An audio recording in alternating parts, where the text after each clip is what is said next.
Yun, good morning mga paps. Shoutout kaagad kay Sir Arwin Pineda 8591. Shoutout sa sir. Sabi niya, gawa daw ako ng more videos regarding Pajero. So, ito na.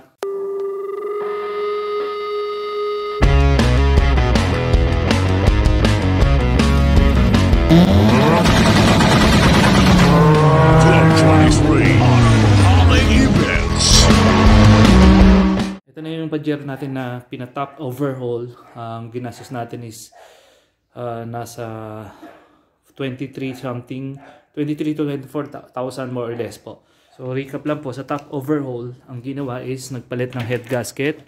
So bakit dalawang beses ako nagpalit ng head gasket? Kasi yung unang nagkabit, medyo mali yung pagkakabit ng torque.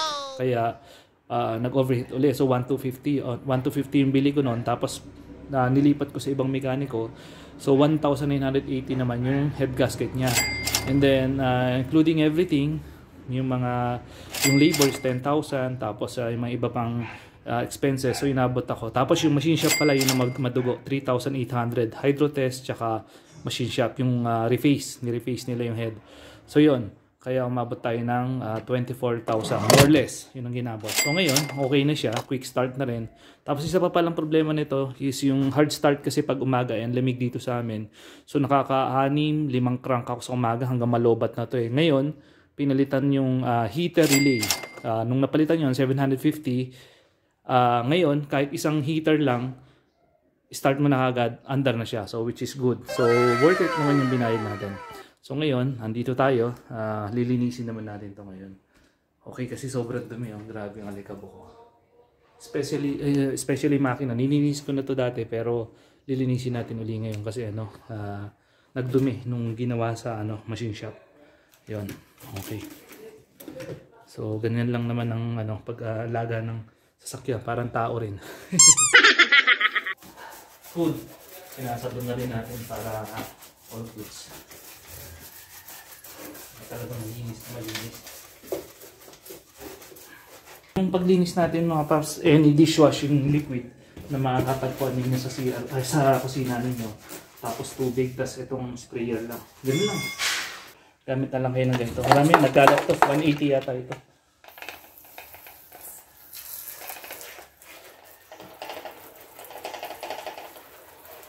Wala naman medyo maselan dyan na mababasa.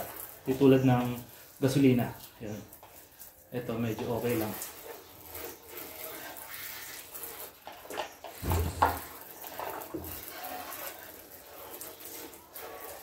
Marami sa tumipaps, oh.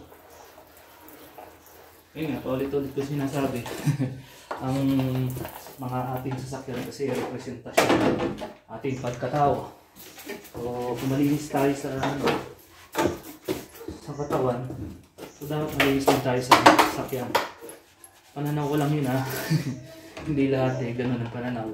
May kanya-kanya kasing pananaw mga tao. Siyempre busy yung iba, hindi na masikaso. So yun. At saka yung isa, plainly kasi talagang gamit o service talaga kasi sila. Hindi na masikaso talaga nilinisip. So which is a respect. Okay lang yun. Pero yun nga, sabi ko, as much as possible, kung may time maglinis, linisin natin. Kasi sarap linisin. Sa bagay, kasi yung iba pala, hindi naman ganun enthusiast. Tsaka hindi rin pork enthusiast, lagi malinis. So, kanya-kanyang diskarte na. So, dapat natin respeto rin. Opinion ko lang naman po yun. Tapos, nalinis na natin. Malinis-linis na kahit pa paano. Patuyin lang natin. Tapos, mamaya balikan natin yan. Pupunasan. Tapos, lagyan natin ng chemical para para yung mga itim na yan, mga black portion na yan, kuminta uli, bumalik alindaw. Okay, sige. So,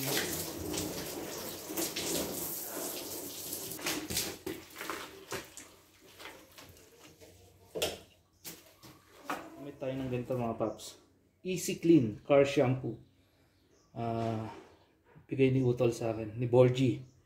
Okay, Borgie, shoutout sa iyo. Panilinis natin ito ngayon. So, buhos mo lang konting-konti mga paps. Napakagula. Panalong pa lang. Tapos parang may wax pa siya. Mga paps, nakikigarahe-garahe lang tayo. Kasi wala tayong garahe ngayon. So, ito pa, may garahe na rin tayo. Salamat din. At sa tagal ng panahon, natupad din. Mumunting pangarap mga paps. Ito yung mapapagod mangarap at magdasal. Darating din para sa inyo mga paps. Okay, so tapos na tayo sa left side. So dito naman tayo sa right side. Ayun nga, sabi ko nga, ano na ba yun? Huwag tayong mapapagod mangarap. Libre lang naman eh. Pasabayan natin ang isipan. Makukuha nyo rin yan. Ako po, matagal ako nangupahan ng garahe ng ating mga sasakyan dahil wala tayong garahe. Ngayon, finally, nandito na itong mga garahe na sasakyan natin. Maayos na sila. Kumbaga, nasa ano na sila. Fortress. So yun. Dito okay, yan. so dito tayo sa kabila. Bola lang yan. Para lang tayo nagkukwentuhan mo paps ang maki. Tambay ba? Ayun, sabi ko nga, libre mangarap. Pero, lagi rin natin tatandaan, there's no such thing as free lunch. So, ibig sabihin, siyempre, yung pinapangarap natin, kailangan nating pagtrabahuan. Libre mangarap, pero hindi libre ang ibibigay sa'yo. Galing yan. Kailangan mo talagang kayurin bago mo makuha yung pinakamimiti.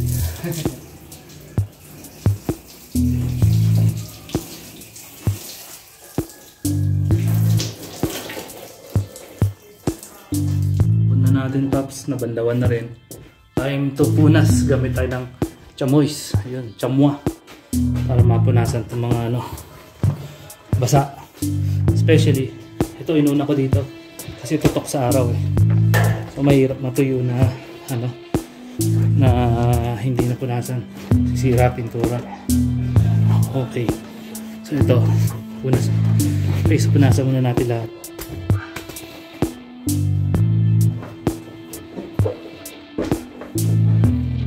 Na natin lahat.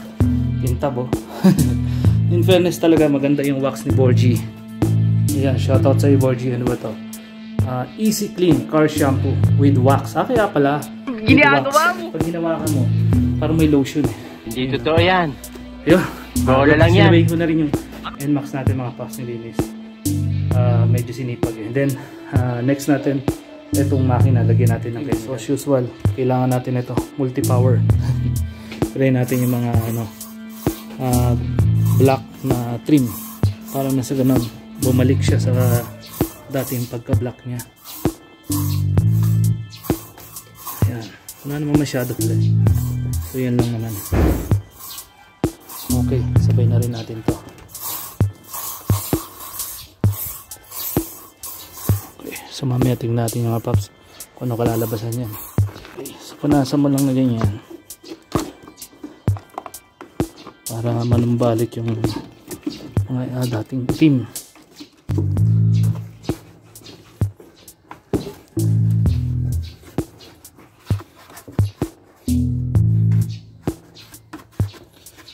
Okay. Yan o.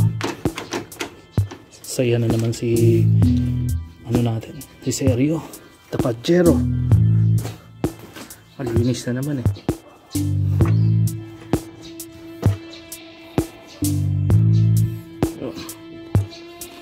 Okay, yan o. Pwede. Tapos ito rin si NMAX natin, nasa namati ibabaw.